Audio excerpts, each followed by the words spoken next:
Embaixo em tua visão, mesmo cego e caído, cante uma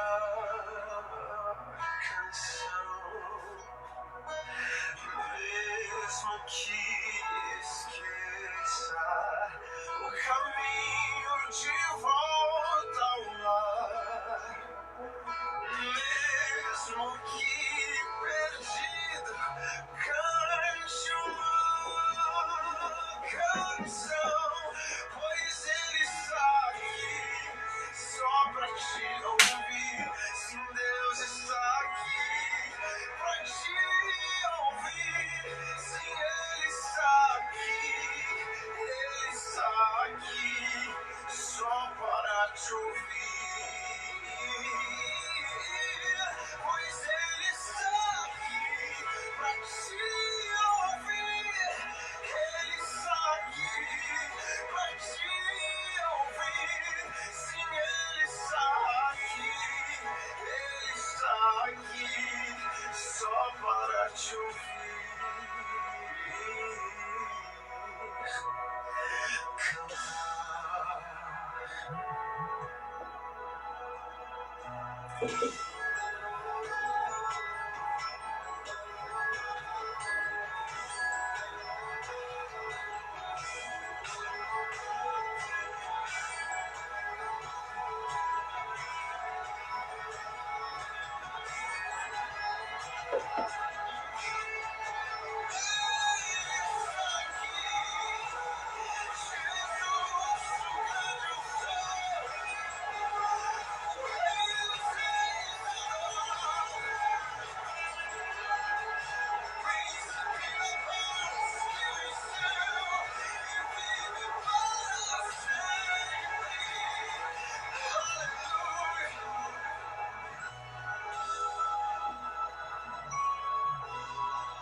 Bom dia, queridos, que a paz esteja com todos, que a paz do Senhor esteja na sua casa, com a sua família, nessa manhã de domingo. É um privilégio estarmos mais uma manhã reunidos para compartilhar da palavra do Senhor, para louvar nosso Deus. Quero ler com vocês um texto que está no livro de João, capítulo 14.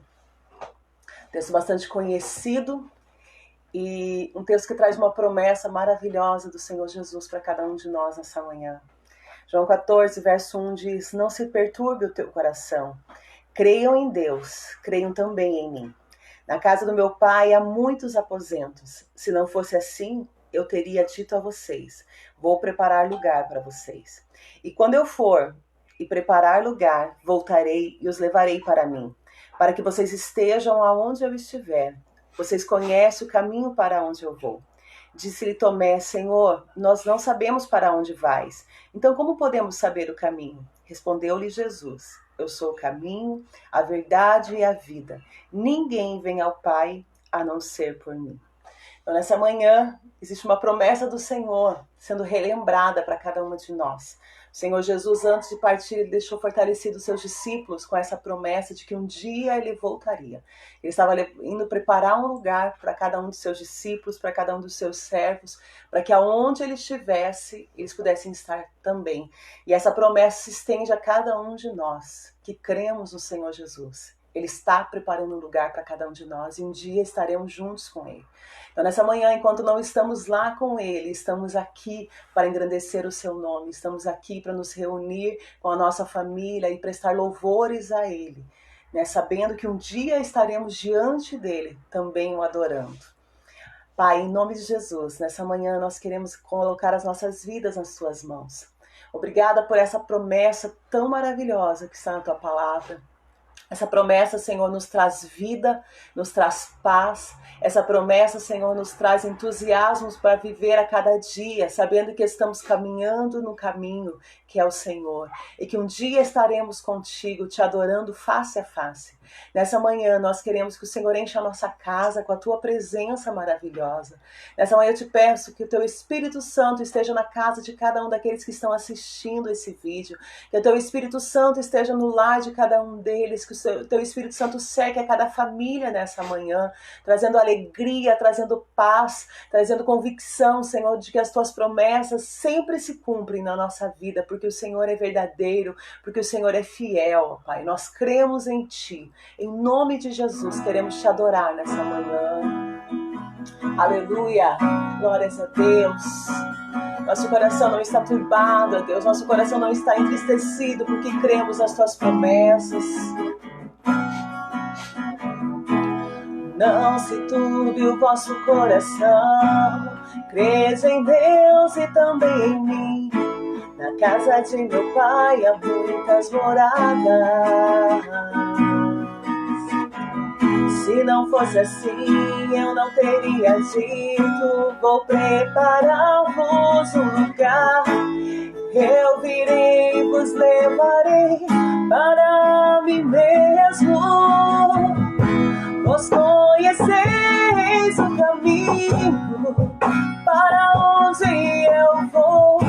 Eu sou o caminho, a verdade e a vida. Ninguém vem ao Pai a não ser por mim. Em verdade eu vos digo, porque eu vou para o Pai. Mas aquele que crê em mim, obras maiores fará. Aleluia!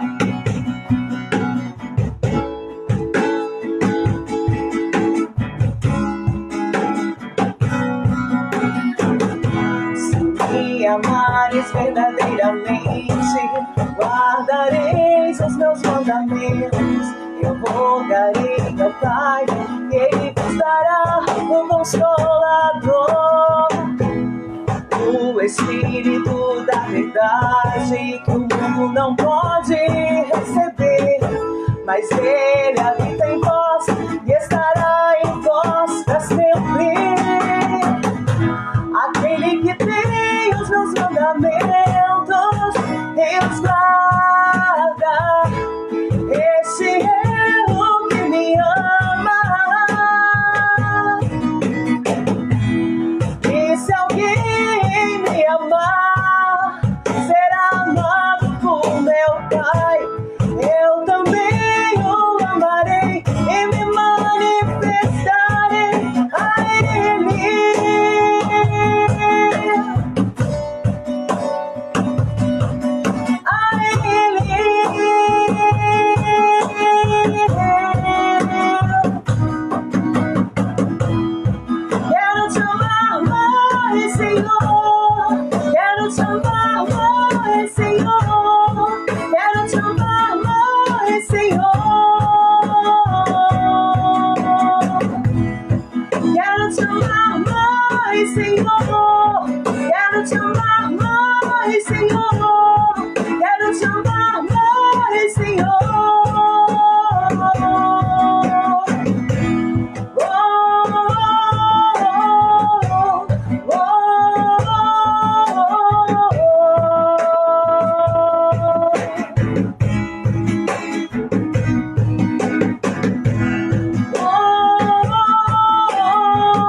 te amar mais, Senhor. Quero te amar mais, Senhor. Quero te amar mais, Senhor. Aleluia. Que chave poderosa. Se nós amarmos ao Senhor, Ele vai se revelar a cada um de nós. Seja na igreja, seja na nossa casa, Ele vai se revelar. A chave é amá-lo. Amá-lo sobre todas as coisas. O nosso Senhor que estava desde o princípio. Aquele que tem todo o poder nas suas mãos, todo o governo nas suas mãos. Quero que nessa manhã você declare que Ele estava desde o princípio. Ele sabe de todas as coisas, Ele é eterno, Ele criou a terra do nada. Tudo isso que nós temos vivido é pouco diante da grandeza de um Deus que criou todas as coisas. Isso não é difícil para Ele, isso não é impossível para Ele, isso não foge do poder que está nas mãos dele, não diminui esse poder, porque Ele criou todas as coisas e Ele está conosco todos os dias, em todas as circunstâncias. Aleluia! Mas, Senhor, em nossas vidas, ó Deus. Nós estamos, Senhor, na nossa casa, mas estamos com o nosso coração voltado a Te adorar, ó Deus, nessa manhã. Nosso coração está voltado a Te prestar louvores, a Te dar culto, porque o Senhor é merecedor, porque o Senhor é digno. Aleluia, aleluia.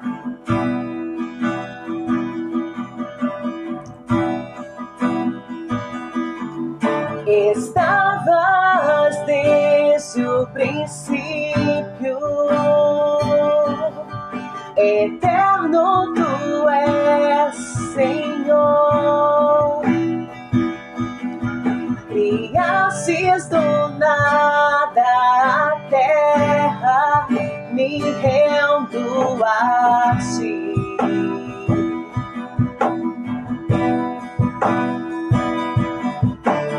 Antes que eu pecasse,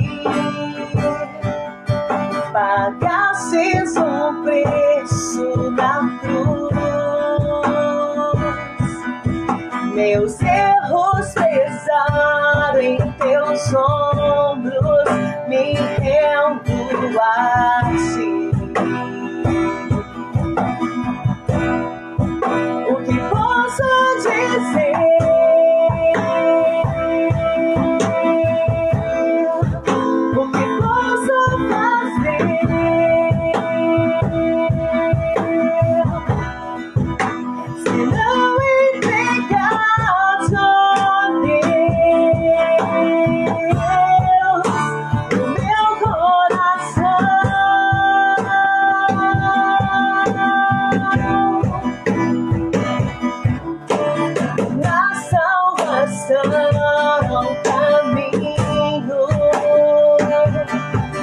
Teu Espírito vive em mim. Declaro as Tuas promessas, me rendo a Ti. O que posso dizer?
manhã é levantar as suas mãos e a se render ao Senhor. Quem sabe você pense que isso só se faz na igreja, mas quando nós levantamos as nossas mãos e dizemos, Senhor, eu me rendo a Ti. Eu me rendo à Tua vontade, eu me rendo àquilo que o Senhor quer na minha vida. A nossa situação muda, a nossa casa muda, os nossos pensamentos mudam. Quero te convidar nessa manhã a levantar as suas mãos e dizer, Senhor, eu me rendo a Ti. Eu estarei de mãos levantadas para Te adorar, independente das situações, independente daquilo que me cerca, eu estarei rendida aos Teus pés, à Tua vontade nessa manhã. Aleluia! Estarei com mãos levantadas a Ti, louvar, pois Tu destes tudo a mim, meu ser, a Ti, ó Senhor, se rende tudo que sou, é Teu. Estarei com mãos levantadas a Ti, louvar, pois Tu destes tudo a mim, meu ser, a Ti, ó Senhor, se rende tudo que sou, é Teu. Tudo que eu tenho é Teu. Tudo que sou é Teu. Aleluia, Senhor, tudo é Teu. Tudo é Teu. O Senhor nos criou para a Tua honra e a Tua glória. O Senhor nos criou para Te louvar. E independente das circunstâncias, ó Deus, nós queremos cumprir o nosso propósito de louvar e adorar ao Teu santo e poderoso nome. Glória a Deus. Amém, Jesus. Aleluia.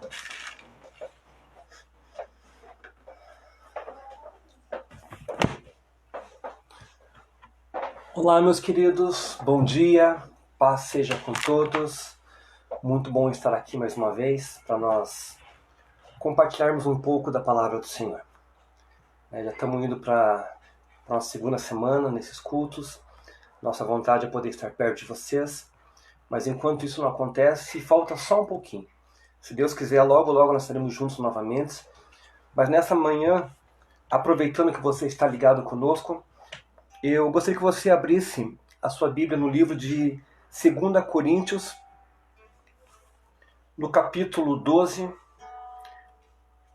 a partir do verso 1, ao verso 10. Eu gosto muito de falar sobre Paulo porque, por os dias que nós temos vivido, dias de incertezas, dias de lutas, dias de dificuldades, dias em que você levanta, é uma informação, ao meio-dia ela já muda, no final da tarde ela muda novamente. A nossa única certeza e esperança e convicção é de que tudo está nas mãos de Deus. É uma certeza, é uma confiança que eu e você precisamos ter, e eu encontro muito isso na vida do apóstolo Paulo.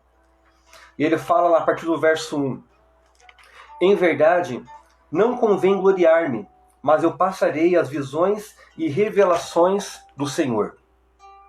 Conheço um homem que em Cristo há 14 anos, se no corpo não sei, se fora do corpo não sei, Deus o sabe. Ele foi arrebatado até o terceiro céu.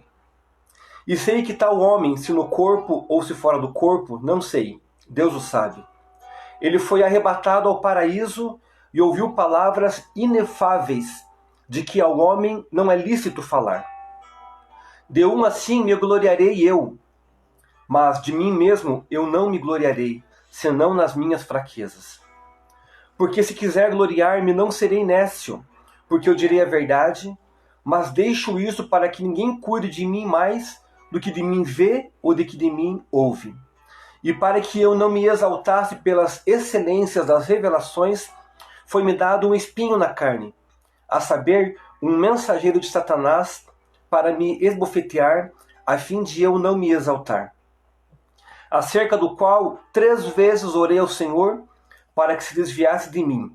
E disse-me, a minha graça te basta, porque o meu poder se aperfeiçoa na fraqueza.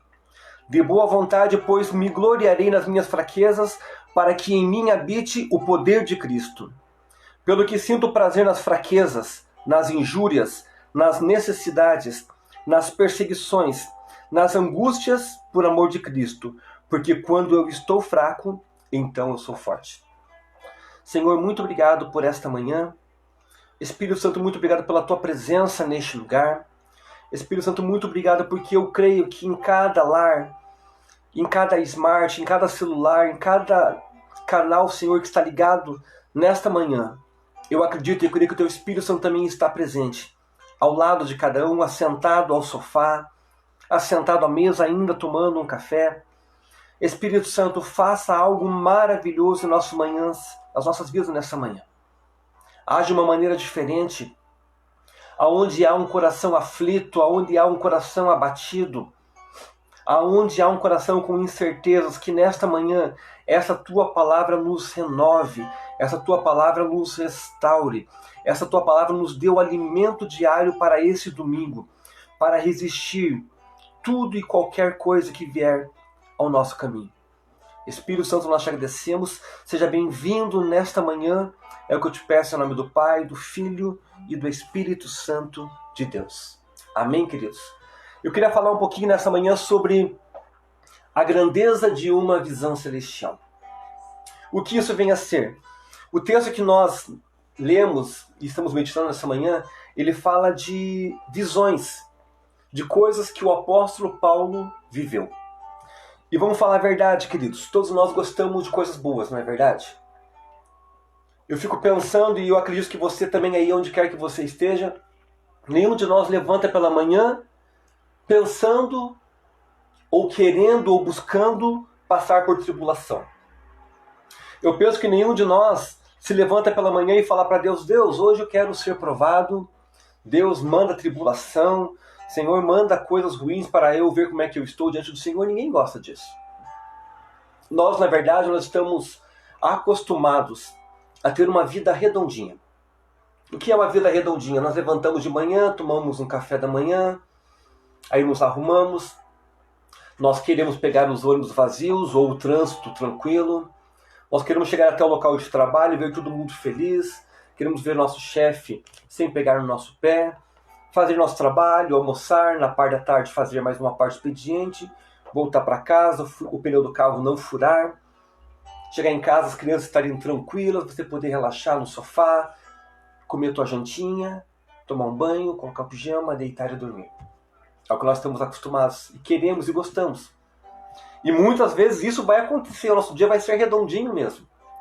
Mas todas as vezes que alguma coisa tira a nossa paz, muitas vezes que alguma coisa sai do controle de nossas mãos, nós nos desesperamos. E quando eu coloco os olhos de Gênesis Apocalipse, eu percebo que as maiores experiências, as maiores visões, grandezas celestiais vindas do próprio Deus, vindas do próprio Jesus, os homens e as mulheres só tiveram essas experiências em meio a tribulações.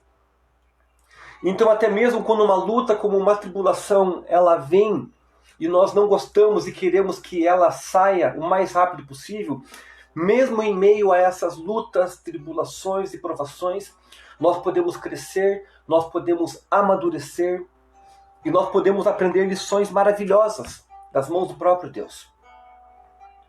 Apenas para citar alguns, foi em meio ao deserto, em meio a uma perseguição, fugindo por ter matado alguém, que nós encontramos Moisés tendo visões, conversando face a face com Deus, olhando Deus pela fenda de uma rocha, recebendo as leis no alto de uma montanha.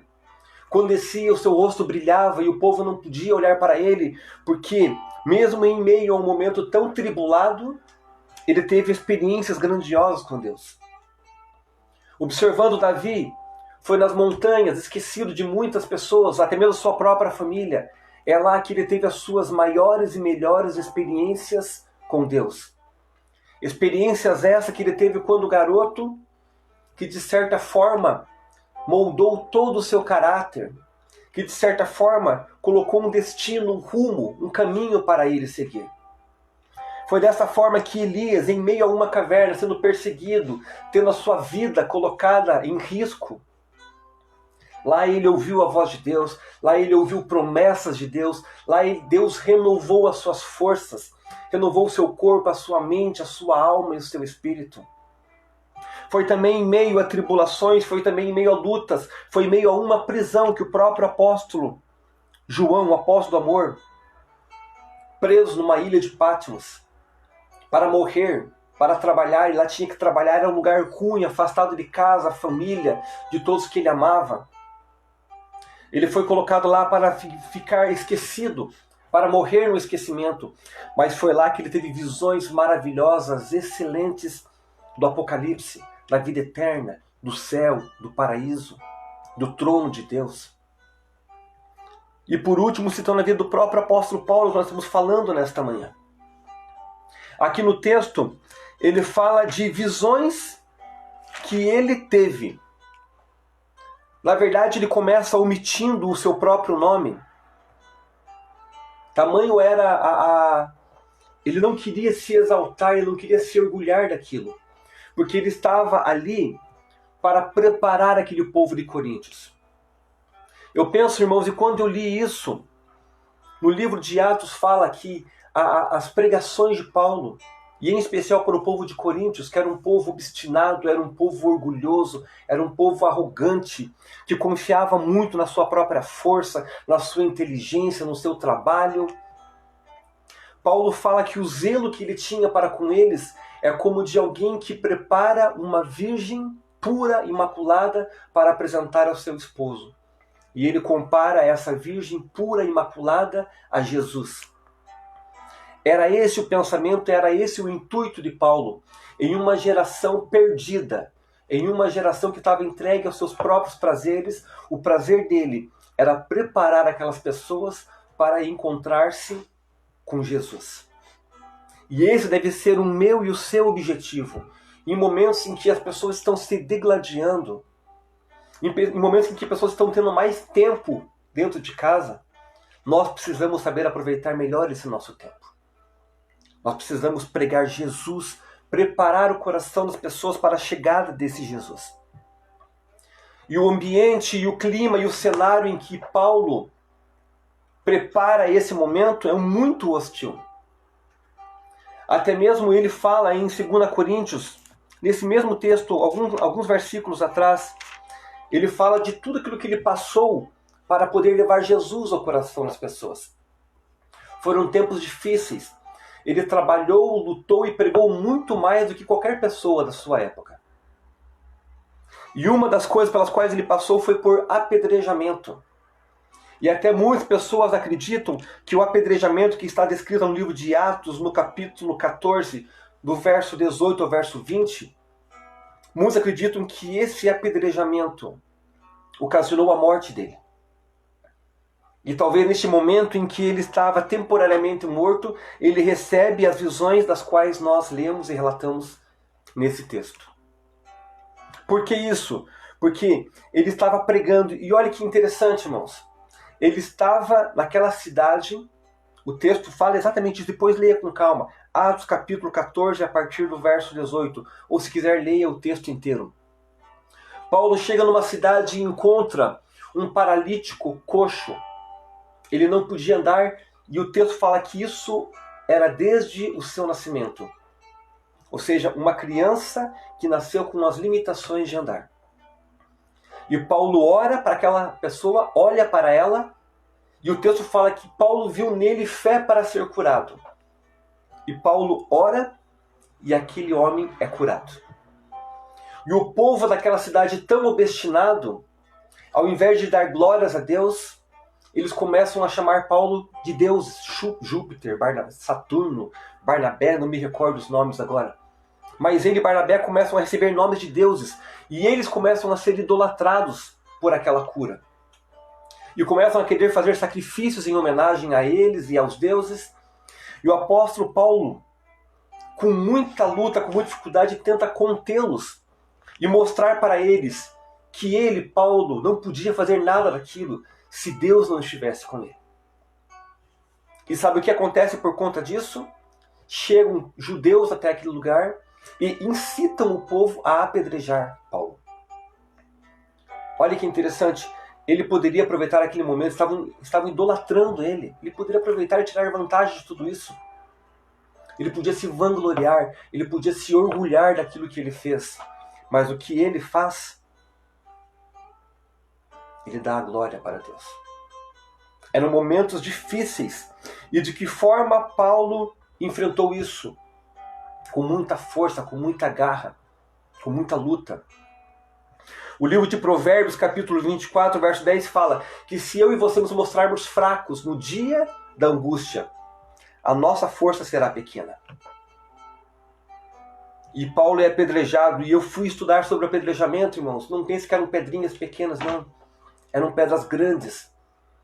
E cientificamente falando, o corpo humano suporta muitas pedradas antes de ficar inconsciente. E eu fico pensando quantas pedradas, de que tamanho esse homem recebeu, até ele ficar inconsciente e ser dado como morto. Provavelmente seu coração já não estava mais batendo. Mas o texto fala que assim que colocaram ele e jogaram ele para fora da cidade, os discípulos rodearam ele. E o texto fala que ele se levanta e no dia seguinte, e eu fiquei maravilhado com isso, no dia seguinte, após um apedrejamento, ele entra em uma cidade e continua pregando. Eu só posso atribuir isso ao milagre do próprio Deus. Quem que se cura da noite para o dia de uma sessão de apedrejamento no qual você é dado quase como morto? O que eu aprendo com isso? Paulo entendia que ele era apenas um instrumento nas mãos de Deus em meio a um povo obstinado, em meio a uma situação muito complicada. E algo que eu aprendi muito interessante há muitos anos atrás e eu pratico ainda hoje. Quando a glória cair na sua mão, joga para cima, porque ela não pertence a nenhum de nós. Mas Paulo ele continua dizendo, eu passarei adiante as visões que eu tive do Senhor. Paulo entendia que ele era apenas um instrumento. Paulo entendia que ele era apenas um canal entre os céus e a terra. E voltando ao texto que nós lemos, ele começa dizendo, conheço um homem, foi arrebatado e foi até o terceiro céu. Ou seja, o apóstolo Paulo, ele foi levado até o paraíso. Em um momento de arrebatamento de espírito, a Bíblia não é clara e a gente não tem muitas fontes para tentar entender de que forma isso aconteceu. Da mesma forma que talvez eu e você muitas vezes tivemos sonhos, visões, revelações do Senhor, Ele nos mostrou coisas maravilhosas. Paulo, da mesma forma, ele teve visões do paraíso a ponto de dizer que ele ouviu palavras inefáveis. Que coisa linda, irmãos. Inefável quer dizer algo sem descrição. O que isso quer dizer? Paulo ouviu coisas que ele nunca tinha ouvido aqui na terra. Da mesma forma como João viu coisas que ele não conseguia nem sequer descrever, e ele tinha que usar de paralelos, palavras como assim, vi algo semelhante a, porque aquilo que ele viu no paraíso, aquilo que ele viu no céu, não tem aqui. Eu e você, nós estamos por um caminho, como nós cantamos agora há pouco, e a pastora leu, Jesus é o caminho, a verdade e a vida, e para chegar até o Pai, que é o dono da morada que nós vamos passar a eternidade, nós temos que passar por Jesus. Se eu e você conhecemos e estamos vendo coisas boas aqui, bonitas neste lugar, podemos imaginar como será no céu, como será no paraíso. Mas para isso há um processo, para isso há um caminho que nós precisamos passar. Semana passada nós comentamos por que passar por coisas ruins? Somos tão bons, não é verdade? Mas se o próprio Jesus, Filho de Deus, que só veio aqui com o intuito de ajudar as pessoas, curar, libertar, resgatar, morrer por elas. Se o próprio Jesus disse, se o mundo vos odeia, saiba que primeiramente ele odiou a mim, eu e você vamos passar. Palavras inefáveis que ele ouviu e não foi lícito dizer, mas que um dia, quando tudo isso passar, quando chegarmos à nossa morada eterna, ao nosso lugar de descanso eterno, essas palavras inefáveis, elas estarão acessíveis a cada um de nós. Paulo continua dizendo no versículo 6: porque se eu quiser gloriar-me, eu serei nécio, eu serei louco. Eu não serei louco, porque realmente o que ele pregou aconteceu. Tudo que Paulo relatou, ele poderia falar com propriedade, ele não estava mentindo, ele não estava enganando aquele povo. Mas ele sabia que se ele começasse a contar muito da sua experiência pessoal, as pessoas não colocariam o foco em Deus, mas colocariam um foco nele. Então o que ele está dizendo? Ele demonstra quem ele é diante de Deus. A Bíblia fala que até mesmo para nós respirarmos, nós necessitamos da ajuda de Deus. Para darmos um passo, qualquer que seja a nossa atividade diária, nós só conseguimos fazer se Deus estiver conosco e se Ele nos capacitar.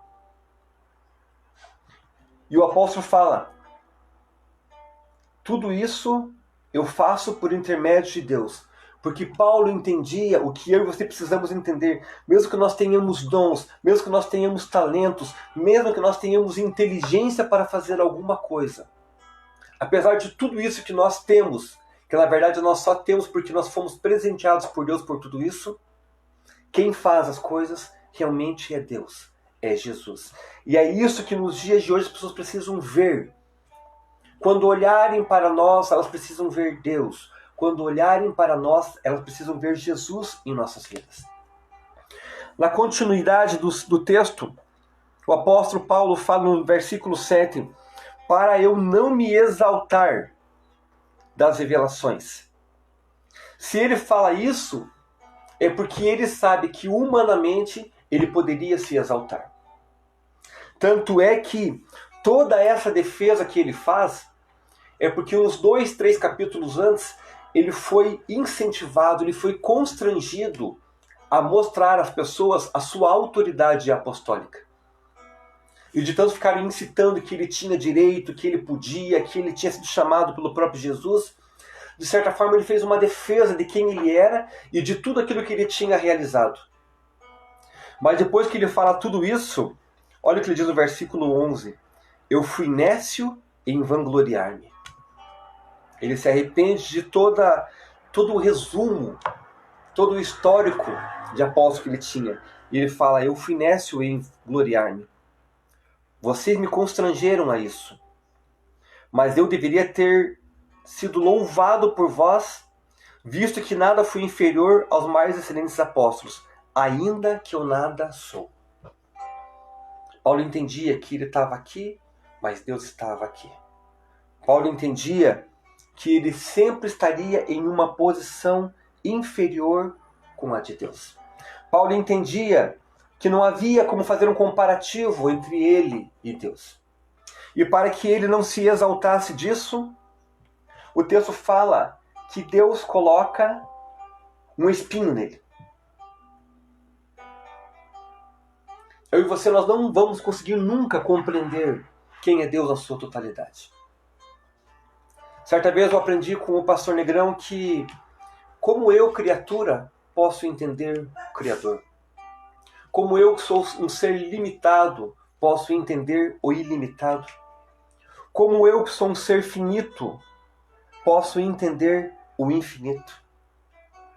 E ele entra com a questão do espinho na carne. Eu fico pensando, será que eu e você não temos um espinho na carne? E vamos falar a verdade, irmãos, como o espinho incomoda. Eu me enrosquei num espinheiro esses dias e dói. E quem, quando é garoto, nunca enfiou um espinho embaixo da unha, ou no dedo do pé, ou na mão, colhendo uma roseira ou qualquer outra árvore que tem espinho. E quando o espinho quebra dentro da carne e você não consegue tirar na hora, e cada vez que você toca, a dor volta. É isso que Paulo está entendendo. Foi colocado algo nele. E há 7 hipóteses do que possa ter sido o espinho na carne de Paulo. Mas ele sabia, cada vez que ele sentia a dor daquele espinho, ele entendia, não sou eu, é Deus. Não sou eu quem faço, é Ele quem faz. No verso 8, o texto fala que Paulo quer se livrar daquele espinho. Ele não entendeu no começo que aquele espinho Não estava ali, de certa forma, para prejudicá-lo, mas estava ali para deixá-lo alerta. E o texto fala que por 3 vezes ele ora para que Deus retire. E você conhece como o texto termina. Deus não retira. Aqui entra a questão de muitas vezes nós pedimos algo para Deus e Ele não fazer. Ou não fazer, não realizar na hora, no momento em que nós queremos. E eu tenho aprendido algo com Deus muito interessante. Deus nem sempre vai me dar aquilo que eu quero, mas Ele vai dar aquilo que eu preciso. Se algo que eu peço a Ele, lá na frente, pode me prejudicar, talvez até mesmo me afastar da presença de Deus, Ele prefere não me dar, do que eu receber e, de certa forma, aquilo ser prejudicial para a minha vida. Tanto é que o próprio Tiago, no seu livro, no capítulo 4, verso 3, diz: vocês pedem e não recebem porque vocês pedem mal. Porque nós não sabemos pedir. Se você for comparar a quantidade da sua oração, o tempo, muitas vezes a maior parte é só pedindo e pouca sendo grato pelo que já recebeu. Essa é a nossa tendência, apenas pedirmos. Versículo 9, Paulo vem com uma palavra de conforto. Aquilo que ele ouviu do próprio Deus é o que o próprio Espírito Santo quer dizer para mim e para você nesta manhã. Ele diz: orei 3 vezes para que o Senhor desviasse de mim. E disse-me: a minha graça te basta. Isso não é maravilhoso, irmãos? Não sei qual é a tua situação, o que você está passando. É um desespero mundial, cada um fala uma coisa. Muitas fake news, muitas inverdades têm sido ditas, muita coisa tem acontecido, mas muitas inverdades têm sido ditas. Muitos têm se aproveitado da situação para enriquecer, para promover o seu nome, a sua causa. Mas em meio a tudo isso, fica para mim e para você: a minha graça te basta. Ainda que nós possamos olhar ao nosso redor e ver tudo como um caos, a certeza é: nunca nada sai do controle das mãos de Deus. O que eu e você olhamos ao nosso redor e vemos como um caos, existe um controle, uma permissão. E no tempo certo, na hora certa, Deus vai inclinar e vai ao destino que Ele sabe que é o melhor para cada um de nós. A minha graça te basta, porque o poder de Deus se aperfeiçoa nas nossas fraquezas. Sabe que esse texto do original, aperfeiçoar, quer dizer, aonde há uma fraqueza tua, Deus entra com a provisão. Aonde você se encontra num ponto de que você não consegue mais seguir adiante, entra-se a questão do aperfeiçoamento de Deus. Ou seja, é Deus dizendo: faça o que você pode, faça o que você consegue até o teu limite. Quando isso acontecer, eu vou complementar para que as coisas aconteçam de uma maneira total, de uma maneira satisfatória. Não é interessante isso, irmãos? Saber que nós trabalhamos em parceria com um Deus Todo-Poderoso. Que ainda que eu não consiga, Ele vai se aperfeiçoar em minha fraqueza. E o texto continua dizendo: de boa vontade, pois eu me gloriarei nas minhas fraquezas, para que em mim habite o poder de Cristo. Ou seja, se eu por minha própria força, se eu for forte em tudo, quando é que eu vou dar o lado para Cristo agir na minha vida? É o que Paulo está dizendo.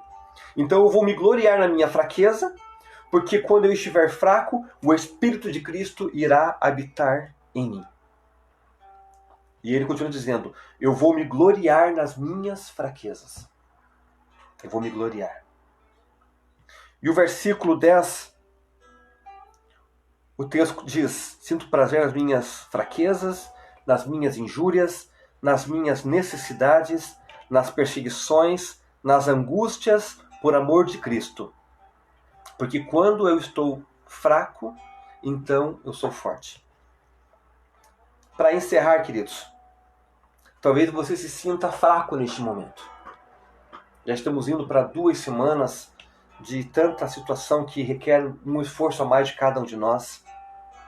Mas em meio a tudo isso, o texto está dizendo, Paulo afirma que quando ele estava fraco, ele estava forte. Se o momento é difícil, aí sim que é o momento de nós apegarmos ainda mais a Deus. Nos apegarmos ainda mais a Jesus. O que nós lemos nessa manhã e compartilhamos de maneira rápida nesta palavra são experiências de um homem que ao longo de 30 anos, aproximadamente, 30, 32 anos, um homem que serviu a Deus. Um homem que pregou ao Evangelho de Cristo. Ainda que momentos de altos e baixos, de lutas, fraquezas, dificuldades, esse homem, ele completou a sua jornada. Tanto é que ele fala em 2 Timóteo, no capítulo 4, ele fala que ele combateu o bom combate, acabou a carreira e guardou a fé. Ou seja, ele foi e lutou até o final. E tudo aquilo que ele viu, presenciou, passou, em hipótese alguma afastou ele de Jesus. As pessoas usam isso como uma desculpa. Eu estou passando por lutas, dificuldades, Deus não me ama, eu não conquisto aquilo que eu quero, eu não conquisto aquilo que eu tanto almejo, então eu vou me afastar de Deus, então eu vou sair da igreja, então eu vou me afastar de Jesus. Eu te pergunto, você já viu pessoas nessa situação se tornarem melhores ou conquistarem aquilo que elas queriam? E ainda que elas consigam conquistar, será que elas estão com o seu coração totalmente preenchido? Eu li essa semana a frase de um grande homem de Deus que dizia: se Jesus for removido do seu coração, nem todo o universo é capaz de preencher o vazio, o buraco deixado lá. Porque no meu e no seu coração existe um lugar para Jesus, para Deus, e nada vai preencher esse vazio. Não será casa, não será carro, não será nada, viagens. Porque dentro do meu e do seu coração, nós precisamos encontrar Jesus. Nós precisamos encontrar Deus. E eu encerro lendo um texto com vocês, porque nós vemos muitas vezes Jesus pregando, e as palavras que ele pregava, ele dizia: o que eu falo, eu não falo de mim mesmo, mas eu falo aquilo que o Pai mandou eu dizer. E o mesmo Jesus que nós acreditamos que é um Jesus de amor, um Jesus perdoador, um Jesus que nos salvou, que morreu por nós, ele também, quando necessário, ele precisava ser um pouco mais duro. Olha o que o texto diz a partir, no livro de João, no capítulo 6, a partir do verso 60. Muitos, pois, dos seus discípulos, ouvindo isso, disseram: duro é este discurso, quem o pode ouvir? Sabendo, pois, Jesus em si mesmo que os seus discípulos murmuravam a respeito disso, disse-lhes: isto escandaliza vocês? Que seria, pois, se visseis subir o Filho do Homem para onde primeiro estava? O Espírito é o que vivifica a carne. Para nada a aproveita. As palavras que eu vos disse são Espírito e vida. Mas há alguns de vós que não creem. Porque bem sabia Jesus desde o princípio que eram aqueles que criam e aqueles que não criam. Ele dizia: por isso eu vos disse que ninguém pode vir a mim se por meu Pai não lhe for concedido. Desde então, muitos dos seus discípulos tornaram para trás e já não andavam mais com ele. O próprio Jesus foi abandonado por pregar a verdade. E ele continua dizendo: então disse Jesus aos 12, querem também vocês se retirar? Respondendo, porém, Simão Pedro, o Pedrão sempre está ali, irmãos. Respondeu, porém, Simão Pedro: Senhor, para onde nós iremos? Para onde você irá numa situação dessa se Jesus não estiver contigo? O próprio Pedro, ele dá a pergunta e ele dá a resposta. Senhor, para onde nós iremos? Somente o Senhor tem palavras de vida eterna e nós temos crido e conhecido que Tu és o Cristo, o Filho de Deus. Em meio a tanta luta, em meio a tanta dificuldade, em meio a tantas incertezas, a certeza que fica para mim e para você, qualquer que sejam os caminhos que nos ofereçam, o que nós temos que seguir é o que foi lido no começo do texto inicial. Jesus Cristo é o caminho, Jesus Cristo é a verdade, Jesus Cristo é a vida, e para ter acesso, para chegar até a presença do Pai, é por intermédio dele. É ele quem vai caminhar com você, é ele que vai estar com você. Antes de ir embora, de voltar aos céus, ele disse aos discípulos: eu não deixarei vocês órfãos. Lembre-se, você não está sozinho. Deus está contigo. Amém? Senhor, obrigado pela tua palavra, obrigado pela tua presença, obrigado pelos teus ensinamentos. Senhor, alcança as pessoas que estão nos ouvindo nessa manhã, onde quer que elas estejam. Dentro de um ônibus, no trabalho, na sua casa, no seu lar. Alcança cada uma delas. Deus, entra com a tua provisão. Aonde houver uma necessidade, entra com a tua provisão. Mostra a cada um dos teus filhos, dos teus servos, que eles não estão caminhando sozinhos. Que qualquer que seja a dificuldade, qualquer que seja o problema, o Senhor está com cada um deles, os ajudando, os fortalecendo, os levantando e os ajudando a vencer. Tudo isso vai passar e nós sairemos mais fortes diante do Senhor. Muito obrigado, é o que eu te peço, em nome do Pai, do Filho e do Espírito Santo de Deus. Amém. Que Deus abençoe a sua vida.